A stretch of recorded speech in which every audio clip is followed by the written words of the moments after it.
नमस्कार दोस्तों, उमेश की क्लास में आपका स्वागत है। तो चलिए स्टार्ट करते हैं। पहला सवाल है, अंडर रूट में दे रखा है 1 प्लस एक्स के बटे में 144 बराबर 13 के बटे में 12 है, तो एक्स का मान क्या होगा। इस एक्स का मान बताना है क्या होगा। बहुत सिंपल सवाल है, कुछ नहीं करना पड़ता। इस सवाल में कुछ नहीं करना पड़ता।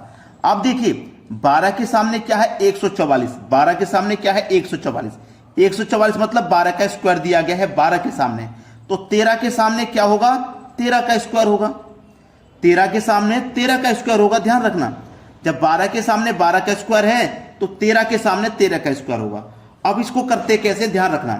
ऊपर बड़ी संख्या है 13, नीचे छोटी संख्या है 12, तो 13 का स्क्वायर लिखो 169 और 12 का स्क्वायर लिखो 144। दोनों का कर दो अंतर। 169 में से 144 को घटाएंगे, कितना बचेगा, 25 बचेगा। हो गया आंसर। कुछ करना थोड़ी ना इस प्रश्न में। मैंने क्या बोला, बेहतरीन क्वेश्चन है, ट्रिक के साथ कराऊंगा। चुटकियों में हल होगा, कोई भी सवाल हो 1 मिनट से कम में। अब देखते हैं अगला सवाल। अगला सवाल है 6 अंकों की सबसे बड़ी और सबसे छोटी संख्या का योग कितना होगा। 6 अंक की सबसे बड़ी संख्या, 6 अंक की सबसे बड़ी संख्या, 6 अंक की सबसे बड़ी संख्या ये है। ये सबसे बड़ी संख्या 6 अंक की। अगर कोई आपसे कहे 1 अंक की सबसे बड़ी संख्या, 1 अंक की सबसे बड़ी संख्या 9 है। 9 से बड़ी 1 अंक की कोई संख्या नहीं है। 2 अंक की बोले कोई, तो 2 अंक की सबसे बड़ी संख्या 99 है। अगर मैं 100 की बात करूंगा तो ये 3 अंक हैं, और 2 अंक की पूछे तो 99 सबसे बड़ी है। ऐसे ही कोई भी संख्या सबसे बड़ी पूछे ना, 2 अंक की पूछे तो 2 9, 3 अंक की पूछे 3 9, या 6 अंक की पूछा तो 6 9 आ जाएंगे। ठीक है। अब बोला सबसे छोटी, तो सबसे छोटी 6 अंक की तुम्हारे पास कौन सी होगी, सबसे छोटी 6 अंक की। 1 संख्या, 2 संख्या, 3 संख्या, 4 संख्या, 5 संख्या, 6 संख्या। 6 अंक की सबसे छोटी संख्या ये होती है। अगर छोटी संख्या पूछे कभी 2 अंक की तो 10, 3 अंक की पूछे तो ये रही 3 अंक की सबसे छोटी। अगर इससे छोटी लेंगे तो 99 हो जाएगा, जो कि 2 अंक की संख्या है। समझ गए ना। तो ये 6 अंक की संख्या सबसे छोटी और सबसे बड़ी हमने ले ली। इनका योग पूछा है तो योग कर दीजिए। ये 9 हो जाएगा, ये भी 9, ये भी 9, ये भी 9, ये भी 9, 9 और 1 10। ये आपके सवाल का बिल्कुल सही जवाब आ गया। अब देखते हैं अगला सवाल। अगला प्रश्न है 0359 इन अंकों से बनी 4 अंकों की छोटी संख्या क्या होगी। ये 4 संख्या है 0359 अंकों से, 4 अंकों से हमें सबसे छोटी संख्या बनानी है। बहुत से बच्चे क्या गलती कर देते हैं, सबसे छोटी बनाएंगे तो सबसे छोटी लिखेंगे पहले, जो कि 0 है, उसके बाद में 3, उसके बाद में 5, उसके बाद में 9, ये लिख देते हैं। तो ये गलत संख्या है, ये आपका आंसर नहीं है। क्यों नहीं है, क्योंकि किसी भी संख्या से पहले 0 लगा हुआ है, उसकी कोई वैल्यू नहीं है। जैसे मैंने अगर 0 9 लिख दिया ना, तो ये 9 ही तो है, ये 9 ही तो है, इसकी कोई वैल्यू नहीं है। आप 0 9 लिख दो चाहे 9 लिख दो, समझे ना। ऐसे ही 0 किसी भी संख्या से पहले होता है ना, उसकी कोई वैल्यू नहीं होती, समझे ना। तो आप कैसे लिखोगे, 0 को हटा करके उसके बाद में कौन सी छोटी संख्या, 3 लोगे, अब 0 लोगे। समझ में आ गया। जो दूसरे नंबर पर छोटी संख्या उसको लेना है, उसके बाद में 0 लेना है। 0 ले लिया ना, अब 5 और 9, ये है आपकी सबसे छोटी संख्या इन 4 संख्याओं से बनने वाली। ये आपके सवाल का बिल्कुल सही जवाब है। अब देखते हैं अगला सवाल।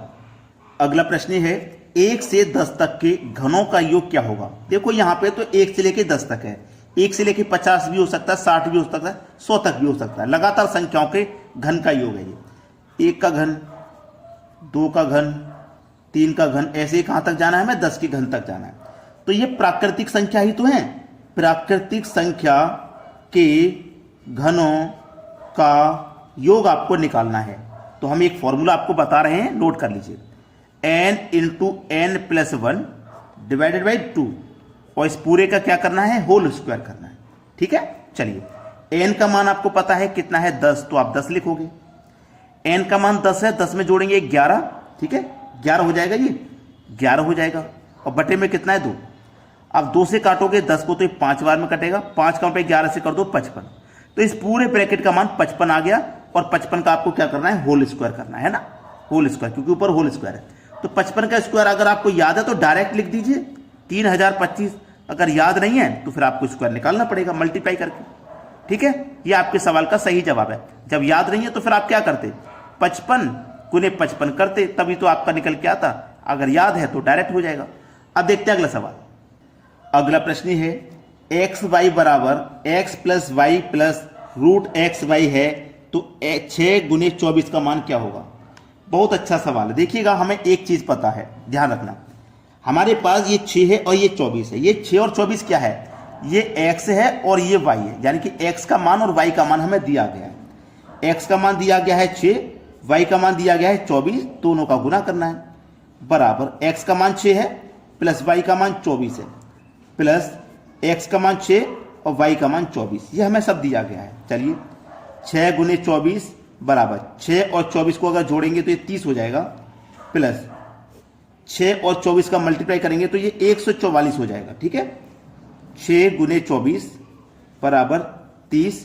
अब 144 का स्क्वायर रूट जब आप सरल करोगे तो 12 हो जाएगा। 144 का स्क्वायर रूट 12 होता है। ठीक है, 6 गुने 24 बराबर 30 और 12 को जब आप जोड़ोगे तो 42 हो जाएगा। हमको मान किसका निकालना था? 6 गुने 24 का ही तो निकालना था, तो 6 गुने 24 का मान कितना है? 42 है। ये आपके सवाल का बिल्कुल सही जवाब है। ठीक है, सभी को प्रश्न का आंसर मिल गया। अब देखते हैं अगला सवाल।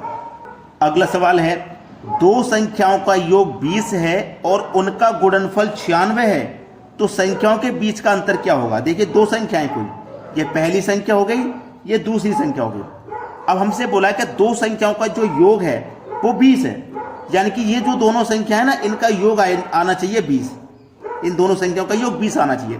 10 और 10 20 होता है, 15 और 5 20 होता है, 12 और 8 20 होता है। कोई संख्या दो ऐसी लेनी है जिनका योग 20 आएगा और वो दो संख्या उनका गुणा करने पे 96 आएगा, यानी कि वो दो संख्या ऐसी होनी चाहिए, जोड़ेंगे तो 20 और गुणा करेंगे तो 96। तो 12 अट्ठे 96 होता है। अगर मैं 12 और 8 को प्लस करता हूं तो 20 होगा, और 12 और 8 का गुणा करता हूं तो 12 अट्ठे 96 होगा। तो दोनों कंडीशन सेटिस्फाई हो गई। 12 और 8 से जोड़ने पे 20 मिला, गुणा करने पे 96। अब इनका अंतर क्या होगा बता दीजिए। 12 और 8 का अंतर पूछा, अंतर बता दो भैया। अंतर हो जाएगा 4। यह आपके सवाल का बिल्कुल सही जवाब है। अब देखते हैं अगला प्रश्न। अगला प्रश्न है, किसी संख्या का HCF 75 और LCM 450 है तथा पहली संख्या को 3 से भाग देने पर भागफल 75 आता है, तो दूसरी संख्या क्या है? देखिएगा, एक प्रश्न का फॉर्मूला होता है इसका, पहली संख्या गुने दूसरी संख्या बराबर LCM इंटू HCF। ये फॉर्मूला मैंने पहले भी आपको बताए हैं। ठीक है, नोट कर लेना। जो बच्चे पहली बार वीडियो को देखते हैं उनसे कहता हूं मैं, नोट कर लीजिए। ठीक है, नोट कर लेना। आपको हमसे बोला गया है कि पहली संख्या को 3 से भाग देने पर भागफल 75 आता है। 3 से भाग देने पर भागफल कितना है? 75। तो देखिए, कोई भी संख्या है, कोई भी संख्या x है, मैं इसमें 3 से भाग दूंगा तो भागफल कितना है? 75। तो इन दोनों का मल्टीप्लाई ही तो ये संख्या होती है। तो 75 का गुना मैं 3 से कर दूंगा, ये संख्या मिल जाएगी। 75 का 3 से कर दो 225 हो जाएगा। ये संख्या मेरी 225 है। तो इसका मतलब पहली संख्या मेरी 225 है। दूसरी संख्या निकालनी है। एलसीएम दिया गया है 450, ठीक है, और HCF दिया गया है 75। अब इस प्रश्न को आसानी से कर पाओगे आप, बेहतरीन सवाल है। 75 से 225 कट जाएगा 3 बार में, 3 से कट जाएगा ये 3 एकम 3, 1 बचेगा 15, 3 पंजे 15, 150 बार में। तो जो दूसरी संख्या है वो हमारे पास कितनी है? 150। ये हमारे सवाल का यहां पे बिल्कुल सही जवाब हो जाएगा। अब देखते हैं अगला प्रश्न। अगला प्रश्न है, किसी घनाभ की लंबाई 24 सेंटीमीटर, 16 सेंटीमीटर एवं ऊंचाई 16 सेंटीमीटर है, तो उस घनाभ में 8 सेंटीमीटर कितने घन बनाए जा सकते हैं? 8 सेंटीमीटर के कितने घन बनाए जा सकते हैं? लंबाई, चौड़ाई और ऊंचाई दे रखी है। 24, 16 और 16 कितने घन बनाए जा सकते हैं? 8 सेंटीमीटर के। तो घन की बात है ना, तो घन की बात होती है मतलब पावर 3, तो मतलब 8 3 बार आएगा। भाई किसी भी संख्या का 3 बार मल्टीप्लाई करता है वो घन ही तो होता है, तो ये मेरा 3 बार आ गया। अब इसको कटा लो। 8 3 24, 8 दूनी का 16, 8 दूनी का 16, 3 दूनी का 6, 6 दूनी का 12। आंसर आ जाएगा आपका 12। ये बिल्कुल सही जवाब है। अब देखते हैं अगला प्रश्न। अगला प्रश्न है, एक आयत की लंबाई चौड़ाई से 3 गुना है और परिमाप 240 है, तो क्षेत्रफल ज्ञात करो। बेहतरीन सवाल है।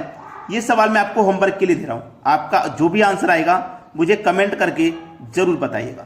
ठीक है दोस्तों, धन्यवाद।